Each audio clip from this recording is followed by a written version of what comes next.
you're going into hell week this week, right? Yeah, I mean, I just needed – today is my recovery day. He's good. He's good. He needs a 6 hour. Yeah, he'll be fine. 6 hour sit down. And I'm all sunburnt and fucking – Little hair of the dog. Yeah, I'm just not feeling it today. Oof. That's fine. That's fine. That's pretty much every Sunday, it feels like. Lately, yeah, going hard on Saturdays, you know. And Thursday nights, too, seems like, too. What the fuck are you talking about? Yeah, Thursday nights aren't great either. Just my whole existence isn't great. I get it, guys. What's your degree of burn? Would you call it a 1.3? My chest, but I don't want to show you my fat, so. Saw it on Facebook already. It's all over Facebook. Yeah, that's fine, but it's not here. I guess there's a lot of rules for Billy Trashcan Ray. Yeah, we're learning the rules of Billy Trashcan's behavior and what's acceptable and what's not. Yeah, seems like it was definitely a good day. seems like a sliding scale depending on how fucked up he is. Yeah. Yeah. How you doing, Ray? You have the same? No, yeah? I'm good. You do look brushy. You look. I don't know what the saying is. Bright-eyed and bushy-tailed. Hey, yeah, I feel good. Nailed it. Stayed out by the pool all day. Good. Very good. All right, let's do it then. Let's get into the Simple Minds Sports Show Monday headlines, July 20th.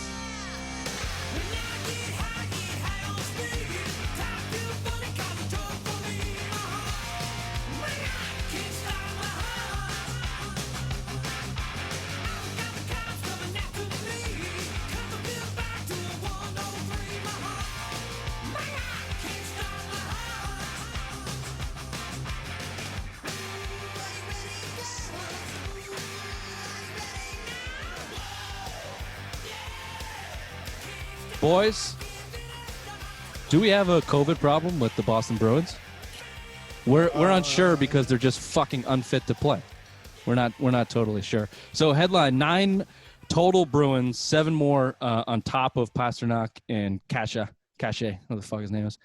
They didn't test, but we don't know what the fuck happened. They were like just false deemed. tests. They were just deemed unfit to play. The news that we got out of camp from Pasternak before was he tested negative, but was in contact or potentially in contact with someone with COVID. So you have to assume that these other 7 players are in the same boat, or is it because they were in contact with Pasternak? Everybody on the fucking team was in contact with Pasternak technically. So, look, I don't know how far you want to go in the weeds, what this means for the Bruins. They're not even in Toronto yet, but I think the NHL has a problem with this classification of unfit to participate or whatever, undeemed to play. So that's the first thing. There's too many fucking questions. There's too much room to speculate. And like we were trashing the shit out of Pasternak because we thought he tested positive for fucking off in the North End, where it came out he tested negative, and maybe it was completely innocent. We don't know because they're unfit. So what do you got on this? What was your initial reaction when you guys saw this? Let's go hockey guy Ray. I don't understand why they have to have classifications as unfit. Why can't they just do injured? Obviously, something's wrong with Tuukka. He got hit with the puck, and that's why it's deemed unfit. No, there's no injuries. Cassidy came out today and said none of them are injury related. They took out Tuukka during practice twice because he got hit by a puck. No, I know, but he's out because he's unfit because it's not injury related. That's what they're calling everything right now. No matter what, injuries or COVID, it's all unfit to play. But Cassidy came out and said no, none of them are injured. That's what he said, that none of them are sitting out because they're injured. But to your point, Ray, I don't necessarily fucking believe that's him. true? Is this a Bill Belichick move? Is this like something that they're playing their cards saying, hey, yeah, they're all unfit. It's all COVID related? Well, Charlie Coyle tested positive yesterday or something, and then his inconclusive, and then he was retested today, and he passed it. So he's going to get back on the ice. I think you're seeing a lot of this. You're hearing a lot of shit about a lot of the tests getting fucked up through like the CDC and all this other stuff. So I think hopefully that's kind of what we're seeing. But again, if they came in contact with Pasternak and Kasich, you may want to quarantine him just in case if he's in quarantine. But he's been skating. There's pictures, I think him and Kasich came out yesterday skating in some arena when they're supposed to be in quarantine. Right. Well, this is the thing. And this is the unfit thing. There's no So the NHL somewhat definition in quotes is the reason they're calling it this is to protect the players' personal information. It's COVID protocols. It's test results, which are supposed to be confidential. So they're kind of hiding behind that wall. But all the speculation you hear behind it is all these guys, and the list is pretty significant. It's Krejci, Krug, Corrali, Coyle, as you mentioned, Nick Ritchie, Wagner, and Rask, who might have just had a fucking day off because it's Rask, but who knows? But the speculation is these guys are good. Nothing to worry about. These guys are going to be back. One of the unknown. There was a quote from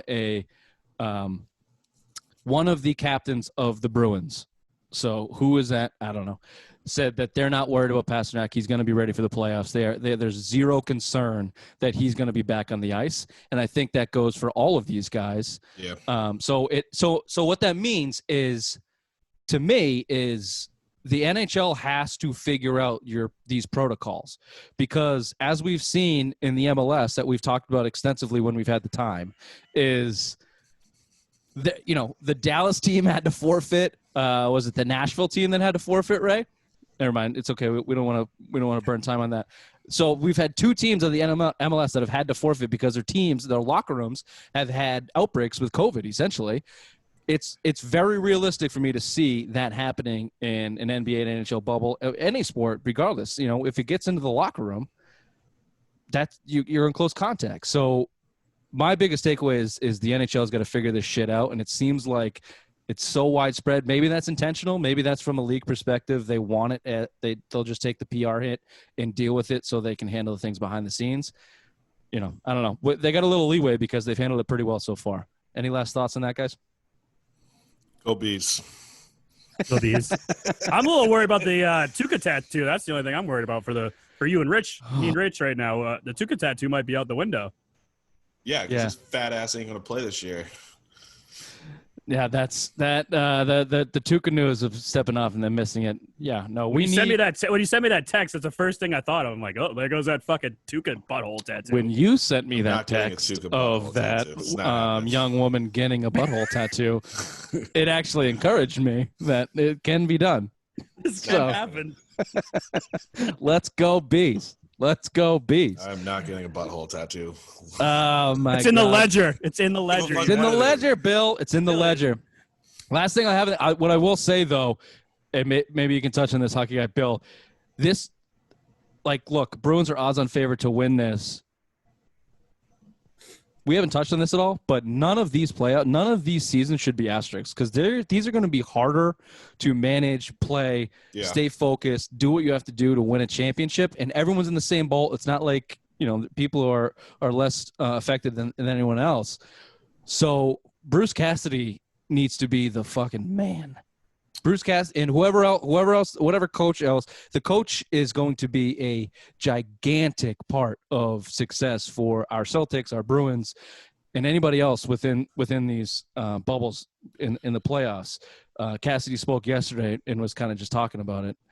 He was kind of joking about it, making light of he's not unfit. He's not unfit to play, so he'll be out there. But half of his fucking roster was not there. He couldn't have a scrimmage that he practiced, so he had to completely change on the fly. He has to completely think about A, B, C, D, E, F roster and line changes and line moves and lineups for every single game that's going to come up. Like he has to work. Every one of these coaches and staff is going to have to work twice as hard, 3 times as hard, because you have to think about every possible scenario, because anything can literally happen. Yeah, and including Edmonton just had a massive flood in the host arena too. 2020, baby. 2020, man. Oh, whatever. I respect him. Just keep pushing. Keep pushing. You got all the money in the world. If any organization or professional, what am I trying to say? Just sports in general has so much fucking money, and they're so finite in what they can do, that they should be one of the bright spots in this COVID and people getting back to work and doing what they're supposed to do. We'll see. You would think, and if any team has an asterisk, it'd be baseball. 162 games to 60. I'm asterisking that season. Yeah. I can't wait for the Red Sox to make the playoffs. and watch you guys sing Fuck, I live. forgot about that. For any of you listeners out there, it has been released yet, but on Wednesday, listen up to our Red Sox preview. We got another pretty spectacular bet on the horizon, and the only thing that could get me back on baseball's good side is watching these idiots perform a song live and have to play a musical instrument. And let's go Red Sox. Is it any musical instrument? Can we just play the triangle? No, I was gonna say that. Yeah. No. I don't have any You gotta- musical talent. I'm sorry. I'll strum a guitar for you. Don't worry. We'll be Bill, good. if you remove the word music from before talent and say that again, then I don't I'd have agree any with- talent. Yeah. yeah. But at the end, can I smash it over Ray's back? Sure, we can Try? figure that out. Yeah, perfect. Right with a baseball head, right in the small of the back. All right, so we had Fight Island is going hard and heavy. Look, not a huge card last night, but we're fight guys now, so we want to touch on it. We'll give you the highlights. We'll give you the big results. So UFC Fight Night, the main card was kind of it was a first round submission, flyweight division. The big look. As a new fight guy, these fucking divisions make me laugh. Oh, yeah. 125 pounds. 125 pounds. Ray, when was the last time you were 125 pounds? High school.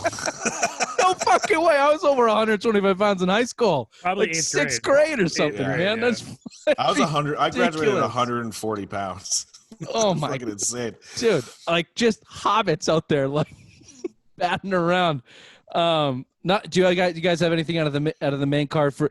And I'll let you go to this. I'll just give you my key points. That 125 pounds made me laugh out loud, and then the Lipinski girl's leg lock that almost snapped that chick's Oh my leg in god, half. I thought she was going to cry. She looked like oh she my was God. crying. She was in severe agony, and then the Lipinski girl's just going around mean mugging Yelling, everybody in the stadium, which is nobody. It's just her trainers, everyone else. Yeah. What did So she call herself, like murderer or something? Or No, her nickname something? Queen of something. Yeah. dude, That was whatever. that was gross. Whatever That it was, fucking she gross. was about a half a second away from snapping that girl's kneecap Dude, it back didn't through her even look leg. that bad. She just picked it up, and it was like, Oh no, it looked bad. It was oh, like, Did you see after the delay? See it. Yeah, you saw. I saw it after when it's Whoa. happening. You just see her legs going over her Yeah. head, and then it's just stiff. I'm like, oh my god. Yeah. It looked like she second thought whether she should do it because she knew what it was going to be like. Like she had Dude, the that girl other leg. tapped out. She had the Yeah. other leg tucked, and she's like, "Are you sure you want me to do this? I'm going Dude, to she break your tapped out in fucking like leg 2 in half." seconds too. I think 2 that's the fucking best part seconds. though of not having fans there because you could hear this girl crying in pain. in Yeah. agony. You Oh, could yeah. hear her. She laid there for several minutes after, like, "Don't touch me, don't touch Yeah. me. My leg is snapped in half." And then UFC Deemed Fight of the Night. Help me with these fucking pronunciations, Bill. Dikiasi and Fitzvive. Yeah, Mark DeCassi and Bless you. Rafael Fizviv, I Thank would you. assume. That was the fight at night, and then I like the main event. Okay, so give me your highlights there. What you took away from the from last night? UFC. I mean, you saw a title fight for a great title. Flyweight, Triple C was the champ. He just both his vacant belts just got fought for the last 2 fights. But Davison Figueiredo, I don't know how to pronounce his stupid name. Figaro. He's a bad motherfucker in that 125-pound division that he fights in. I don't Mighty want to sound Mouse, cocky. yeah, This guy would kick my ass for sure. Oh, yeah. But I'm 6'3", like 230. I'm 100 pounds heavier than watching that guy walk into a ring. I know he kicked my ass, but I'm just gonna be like, dude, look, go hit the fuck. You're so small. You're so small. Yeah, and he put on a clinic for 5 minutes, pretty much. First round submission, 448. But Joseph Benavidez is not a terrible fighter. I expected a little bit more. He did lose the first fight between the two and lost even worse the second fight. I mean, he got dominated the whole time. I think that could have been fight of the night, maybe if it went a little bit longer. But for a free fight, you got a doozy in the main event. But other than that, the middleweight fight with Hermanson and Gastelum or whatever his name is wasn't exciting. Again, Yeah. I think the light heavyweight with Rafael and then Mark DeCassi, whatever. That was probably the most. Well, they beat the exciting shit night. out of. That's the one I Yeah. got to. I actually got to see that one, so that was fun. I mean, they beat the shit out of each other, and that's kind of what you're looking to see when you watch that. Yeah, So. and you got some big fights coming up in August. All right, tease us, Bill. What's up next? So Fight Island's got a couple more cards, Yeah, I and think then next there's a weekend. big one in August, right? Yeah, Stipe versus DC 3, 252, UFC 252, and then Israel Adagier is fighting in September versus Castellello. I think that's his name. All those sound exactly right. And just for Yeah. your listeners out there, this was not UFC 252, so pay attention. All right, next up in sports news, we got. I just wanted to touch on these latest COVID results, obviously, because that's the biggest thing that we're going to be paying attention to. Look, boys, we are less than a week away from real sports happening. Now, Thursday. Ray, I think we got time for the MLS today, but other than we'll get to it at the end. But let's be honest. We're looking for baseball, basketball, hockey, football, and the MLB is supposed to start on Thursday. Yeah. So I was curious to see how they were doing, because when they first got things rolling, it looked like it was going to be a mitigated disaster. I don't know if you guys saw the Freddie Freeman news. Looked like that guy was in bad shape. Dude, he had 104.5. He thought he was gonna die. He was praying not to die. But he's back though. He's back in camp now. So, dude, that's a guy that just goes on the root for check mark. Hopefully he I crushes love it this Freddie year. Freeman. He is One of the top hitters awesome. in the game. Top 20 player in the game for sure. He's awesome. So look, let me just throw some statistics at you. Last week, I think this is a report from Friday. So whatever last week, call it the last 7 days. MLB has tested 10,548 people within MLB. They had a 5-day period within that time of 0 new cases reported. Overall, since they've gotten started, it's been 21,701 tests that have been done. There's been 93 positive cases, 80 of those players, 13 staff, which results in a 0.4% positive rate. So as much as we shit on baseball, look, they're kind of killing it. NBA, I think, is better. We haven't heard anything from the NBA in terms of the bubble. Like they're kind of locking their shit down. I know Russell Westbrook was a big one, but Beasley got it too, and he had to leave because he when he signed with the Nets, he got COVID and he had to leave the bubble. Right. But to my knowledge, all the NBA positive tests, I pretty much result before the bubble. Yeah, mostly. So I think they're locking them down pretty good in there, which is awesome. Like that gives me a ton of confidence and hope. But this does too. Now, look, they're not traveling yet. They're isolated with their cities and their facilities, and everyone's on their best behavior because we're just getting started here. So expect some spikes and some tests that come through once airplanes get in the air and you got to go through whatever they have to go through. But look, that's encouraging. I know I've shit on baseball for fucking 2 straight months, and they're dead to me. And there's no argument they handle the situation poorly, but for that low of a percentage and that many tests, players are getting tested at least every day or not every other day if you're a pitcher and you're not reporting. So, I thought that was encouraging. You guys Raymond, you got any thoughts on the baseball testing situation currently? Well, it looks good too. Plus, they're just starting to scrimmage each other. I saw Philly and Washington the other day. So, I mean, they are getting teams, playing against each other now.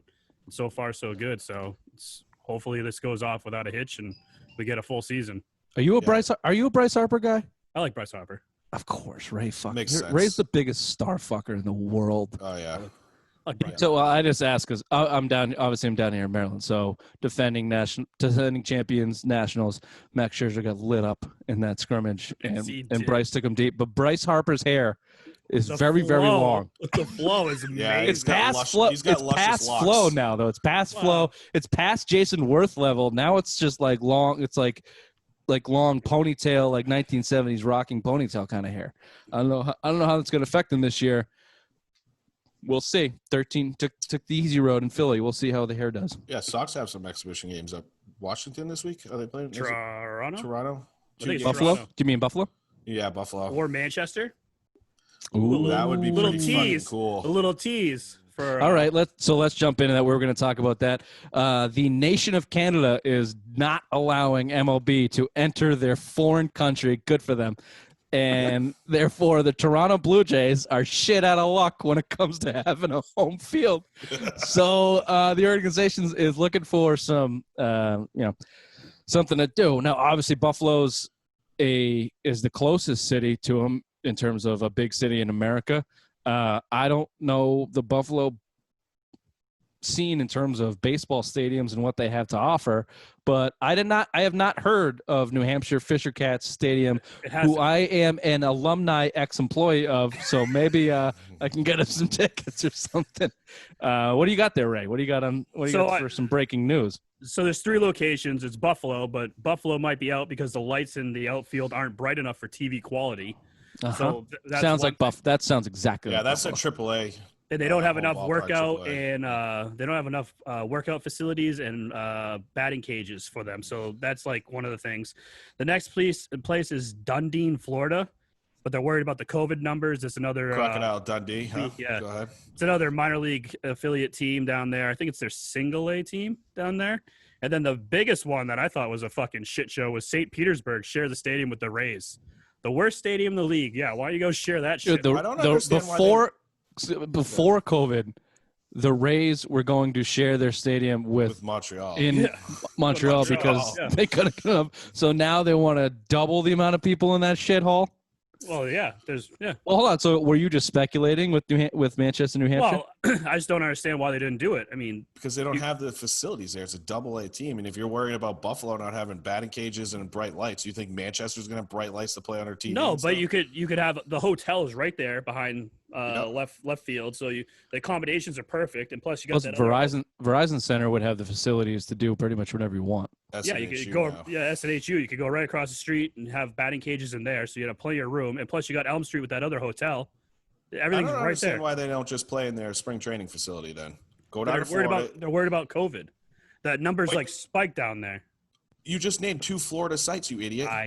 I'm reading. Hey, he's just the messenger, Bill. Jesus Christ, red nose. He's just the messenger. I know. I'm fucking red today. But that's what they're worried about. They're all worried about COVID down there, but those are the other 2 places were Florida. You know what's hilarious? The fucking season starts in 4 days. Go Blue Jays.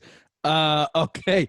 So moving on to COVID results, NFL is the big one. So we got the news that they're the fucking what have I been saying? I think you guys have been saying same thing. The NFL doesn't give a shit. Nope, now this proves it. That may backfire on them because look, the virus is real. You can't Trump your way through this fucking thing. People are getting sick. Freddie Freeman just begged for his life. So if they don't do this right, they're going to get screwed. But at the same time, they're just fucking pushing ahead. Maybe they know stuff and they're not releasing it, but the stuff that they have released this past week has been pretty much bullshit. As opposed to a 0.4% in positive tests for COVID, like the MLB, the NFL released 72 players were positive. They didn't tell us how many tests were conducted. They gave us basically no information other than that resulted into about 2.5% of whatever NFL population they were considering.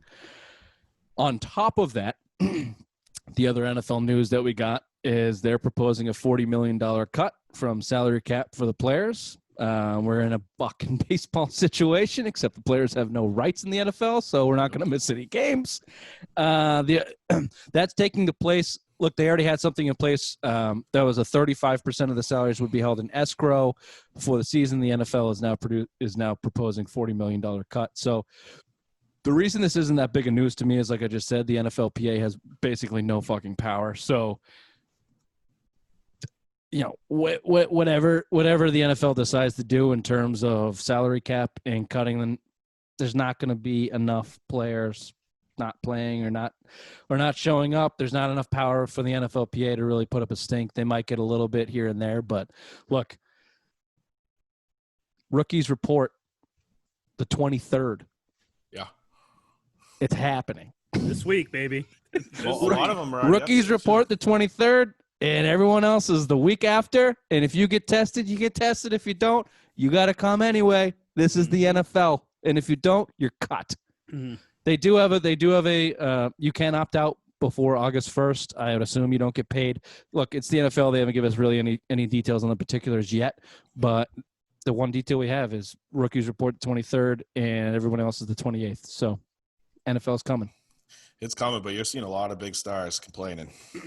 There's no safety precautions in a lot of the guys. Even Russell Wilson was coming out today. He was one of your biggest stars, basically saying, my wife's pregnant. We want to play football, but there needs to be safety precautions here. There's nothing set in stone or in place, and every safety precaution that has been recommended by the NFL is completely doing the opposite thing that they've came out and said, like, this is what we're supposed to do. I think you're not seeing a condensed schedule like you are in baseball, where baseball, you're only traveling on your coast. So Red Sox are only going up the East Coast. NFL, you're traveling everywhere. I think if you get enough players, PA could just tell the guys not to report. That's their leeway right now. And you're talking about $40 million they want to take away from the players. Again, baseball situation, but the NFLPA is pretty powerful, and then if enough guys, they want to strike or work stoppage over just safety concerns for COVID, it's going to happen because there's not going to be enough guys that across that picket line. We've already seen it. It's not going to happen. So, yeah. Ray, do you got anything on this? I think the biggest thing, though, is that a lot of the big stars or the big moneymakers that are bitching, a lot of the lower guys, if you take their money away or say there's no season, I mean, the guys that are making like $500,000, like Cam Newton, I mean, this is going to be bad for them. This is going to be a bad season if they're not making. NFL has the shortest lifespan. Like, you have 3 to 4 years most for your career. So if you're not making money this year, that's one less year you're going to be making that 500 to 800,000. So well, that's the biggest difference in the NFL and the MLBPA. Where this is why I was so hard on the Major League Baseball players, because they're hypocritical and they're bastards, because they talk about the lower guys and the guys not making enough money, but all of their negotiations are all based on are all skewed by the money that the top 25 earners that make. NFL is different because there's not enough guys making. Who's got enough guaranteed money? We're just starting to see these big guaranteed contracts come into play, and you can pick them out. You can pick them out on two hands. The guys that have real guaranteed money, that'll be okay. The rest of the NFL, look, none of their contracts just flat out aren't guaranteed, especially the young guys. You could be cut like that. That's the whole thing with the NFL. So, but what I will say about the travel stuff, Bill, is this was brought up when the NFL schedule was what first came out. I mainly know it from the Patriots' perspective. Yeah, the Patriots got a good travel schedule this year. But they set it up this way for pretty much everybody. So right. I didn't look at everyone else's travel schedule. I just assuming. So if you have a West Coast trip, or if you have an East Coast trip, if you have a type of trip, it's kind of all bundled together and all baked together. So you can knock out 2 weeks at a time. Essentially, what it looked like, if I'm remembering it correctly from the coverage of when the schedule coming out before we did our podcast, we didn't really cover it, was they kind of baked in 2 week scenarios until like whatever it was, maybe week 8, maybe week 6, where they could just they could just keep chopping shit off, depending on what you need. So that's my last question to you on the NFL. Do you think they will start on time? They've already knocked off 2 preseason games. So I guess when I say start on time, I mean, does the regular season start on time? And if not, when would it? Raymond? Yep. September 10th, Chiefs, Texans. It's going to start right on time. Thursday Night Football without a hitch. The NFL doesn't care about their players. They just want to make that money. If that's all it takes, they're going to open it up. So you don't think – hold on, Bill. So you don't think that how much of a percentage do you give a chance of the coronavirus and COVID actually getting in the way, though? Like if Patrick Mahomes is positive for COVID-19 because the NFL has not put in the right procedures or the right testing, and they're not treating it the way they should treat it, and Patrick Mahomes can't play, and call it 10 of their players can't play, and that's happening periodically throughout the league, like we've seen with other leagues. Do you give that any credence, or do you just think they're going to be able to manage that? I think or that like lie about it like they do about concussions. I was just gonna say it's gonna be like a concussion test. Oh, you have symptoms? Oh, you're fine. It's just a fever. Go out there and play. Oh shit! I've been saying this for weeks now. This is what they're gonna do. That's what they're gonna do. They If it's wanna make money. asymptomatic, they might be able to get away with it, but some guys are going to get fucking sick. Some guys are going to get really, really, really Think sick. of all the offensive linemen that are fat and over shit, like out of shit. Think about Andy Reid. We might lose poor Andy Reid over, one bad fucking set of ribs and being in contact with some asshole that has COVID that they want him to play. Yeah, I mean, when we were talking Mahomes' contract, I said they're one heart attack away. I didn't even think to hit this fat ass would get COVID too. So, dude, they're tracing the shit back to your heart. You have permanent heart conditions if you contract it, whether you get that sick or not. We can't lose Andy Reid. Can't use Big Red. Bill, you think they're starting on time? No, not if they don't get that safety bullshit squared away. You got too many guys coming out with major concerns because the NFL hasn't said anything. And I do believe I did predict there would be a 10-game NFL season this year, and I still stand by that. Interesting. 10 games pretty bold. Yeah, I mean, like I said, you're seeing it now. The Corona numbers aren't slowing down. To your point, though, we're going to get a really nice sample size with the MLB starting up. That was a really good point you made the other week. So you're going to get a month worth of Major League Baseball for the NFL to sample. And look, they're the most powerful league with the most power over their players versus every other league. So if they need to pivot 180 degrees at the last second, they will. Oh yeah. They'll do whatever they need to do to make games happen. So I'm in between you guys. I lean more towards Ray and starting on time. I don't know if they start right on time, but they're not losing 6 weeks, 7 weeks. That's not happening. No fucking way is that happening. Not a chance. I stand by it. All right. Well, I can't take. Put it in the ledger. Put it in the ledger. It's in the ledger. Shit! I just lost my train of thought. I had a really good question too. Oh, here's my question. So, do you have faith in the bumbling idiots at the NFL headquarters to be able to handle that kind of situation? To be able to take a month worth of MLB data and appropriately address the NFL to make a coherent season? Do you have any faith in that happening? No, they couldn't even collect enough data on deflated footballs. How the fuck? Oh, they have the data. They have the data. It's tucked away. That's tucked away at Area 51. Yeah. How the fuck do you think they're going to analyze like COVID data? Fuck out of here. They got 3 weeks of that data and went, oh fuck, oh fuck, oh fuck. Oh That's shit! exactly what they're going to do. What is this gas law? You could have 500 MLB players test positive. They'd be like, "Oh, see, the numbers are going down." Yep. No matter what, they're going to Roger's room and saying, "Yeah, everything's fine, Roger. Yeah, Roger. Go ahead, play." Okay, goal. Trumponomics. Just say whatever you want to say. It's all good. Mm-hmm. It makes it work. Oh shit! All right, that's funny. In that vein, so this isn't really, up our alley, but I saw these headlines and I thought it was interesting. So England, who look as a country that was kind of on par with us for handling COVID when it all went down, was Britain and England, and they fucked up royally, and then they 180 and they kind of got shit under control as much as you can. When it relates to sports, EPL, which is one of the English Premier League, is one of the biggest sports leagues in the world, if not the biggest moneymaker in the world. What are we talking about? Soccer? That's right. Them and the golf tournaments that are being held in England, they are discussing bringing fans back within the next couple months.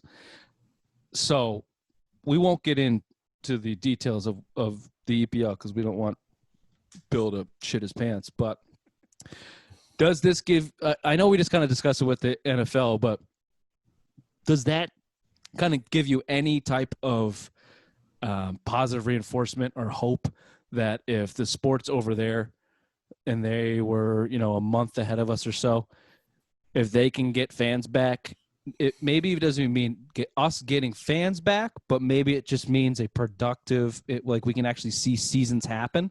Does that give you any type of positivity at all, or do you go another way?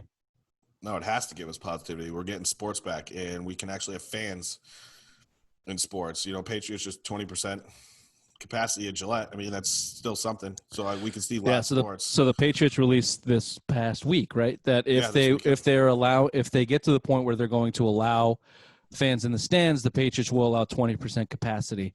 Right after that, I think it was the Ravens that said they weren't allowed. Ravens did it first. Ravens came out first, and then Patriots kind of came out later and said, we'll do 20, but the Ravens are limiting those guys. It sounds like Pittsburgh and Philly, it sounds like they might have pretty packed stadiums there. There was one of them that came out and said we're not allowing fans at all this year. So there's teams kind of all over the place. Yeah.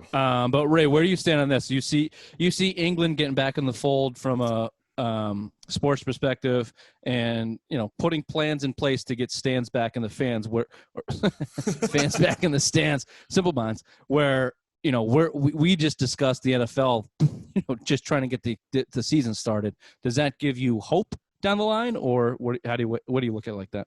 I mean, it gives us hope, and I think our country's a little fucked more than over in Europe. But did you look into the whole what each team has to debate on how to get these fans in there at all, or no? I did not. So enlighten us. So the EPL starts September 12th. That's when their season kicks off. So here's the key considerations. It's fair ticket distribution. Fans contribute health details. Do you think Bill's going to give an STD voucher for every time he enters Gillette? I don't think so. Negative. What does that have to do with COVID? Well, I mean, I pissed clean, dick face. Travel to and from games, including public transportation. So they want to know how you're getting to the game, how you're getting there, and how you're getting home. Seats allocated and season ticket holders would have to be happy with temporarily moving their seats. So if you have really good seats, you can be going up into East Bumfuck. And whether masks should be worn or not. Matt, I know at Gillette they're going to be mandatory. I think in all NFL stadiums. But NASCAR just had their All-Star race, Wednesday, and they had, 10 or 12,000 fans, I think, that were watching it live. Where was that? Tennessee. There you go. Look, this report made me very, very, very pessimistic about sports in America. Because not because of sports, and we've talked about this before. Tomasi has been on this train for weeks. The country's not fucking handling the goddamn thing correctly. We're seeing spikes where other countries didn't see re-spikes like this. They just kind of fucking leveled it and stayed there and have done what they had to do. This country's not doing that. Now, look, we're bigger. There's more people. We're divided, and we're violently divided at this point in our history. So maybe the South will get a taste of what the Northeast went through and get their shit together and get on the same page by Thanksgiving or something, or whatever. We don't put the fucking time frame on it. But I looked at it and went, look, no, they got their shit together a while ago, and we're back to square one in half the country. I will. Can you have sports in Arizona? Can you have sports in Texas, in Florida? Can the NFL and the MLB go travel to these places? Can you let these players walk through these airports because they're ripe? They're budding fucking coronavirus right now. Oh yeah. That's complete opposite of England and the German soccer leagues and everything that they've done in Europe. They've just fucking handled the situation better. Canada won't even let us in. They won't even let the baseball team in. They won't let any baseball team in. Which is funny because they're letting all the hockey guys in. Well, they care about hockey, not baseball, so I get it. Never mind. Well, yeah, that's one thing. But it's individuals, right, Bill? It's like you're coming in, you get tested once, you're there for the bubble, you don't leave. It's not you have a team coming into Toronto. You have 3 teams coming in Toronto this week for a homestand, and then you leave. And then you got to come back, and then it's what we discussed before. It's the travel of baseball that they're going to have to deal with. So, look, I selfishly wanted to bring that report up so I could give my opinion that no, we're fucked. Everybody knew this was going to happen. Everyone said we're opening everything soon, and we're going to spike. And sure enough, look what happened. Yeah, but yeah, we don't have to get. We don't have to get into the fucking politics of the coronavirus. But the states that were hit and then handled it and then opened slowly have been able to. It's the fucking states that never closed that just. We don't have to do this because it's not whatever. One more quick point too is, I think starting last week, if you're coming from certain Yeah, shut up, Ray. Certain states, like you had to quarantine to come to Massachusetts for 2 weeks. So a lot of these guys for the Patriots had to get up here roughly this week if they're coming from certain, like, I don't know the exact what states, but there's a lot of them, and they or you can't start training camp on time. So a lot of these guys should be up here now. It would have been nice if Pasternak had come a little bit earlier too, wouldn't it? Yeah. Ray, last point on this? So another Patriots news. So talking about going to a game this year, I don't know if you guys saw this, but the percentage dropped 97% on the secondary market, like StubHub and Ace Ticket, but the price for a ticket has gone up 39%. So the average ticket was $424. Now it's $591 to go to a Patriots game this year. No thanks. Yeah, supply and demand, baby. Yeah. All right, we'll get to the last things here. I don't know if you guys saw this, came through today. Our slotted number 5, a potential 6 starter, Colin McHugh, is opted out. He was hurt anyways. He wasn't. It's arm related. It's not corona related, but there's one more bum that's off of your staff. Go Red Sox. Okay, look. Okay, Ray, give us a quick rundown. Oh, sorry. I have just got news. We do not have enough time for the MLS this show, but I promise we will try to get to the next time. This has been the Simple Mind Sports Show. Monday headlines, July 20th. Thanks for tuning in.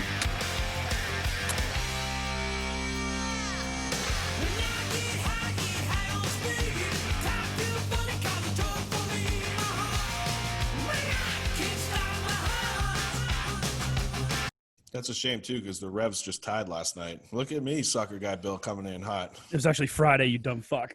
Whatever. Oh, everything's a blur. I'm sorry. It's just been a continuation. I was off the grid yesterday.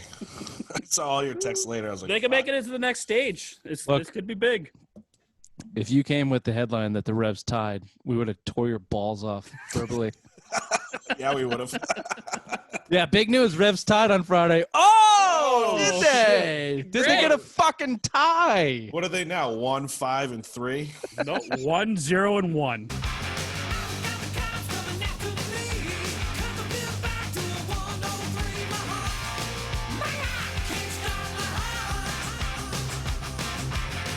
Let's all. How many championship losses do they have? 4? Yeah. Straight. Okay. They're the Buffalo Bills of the fucking MLS. Maybe we can get a 5th.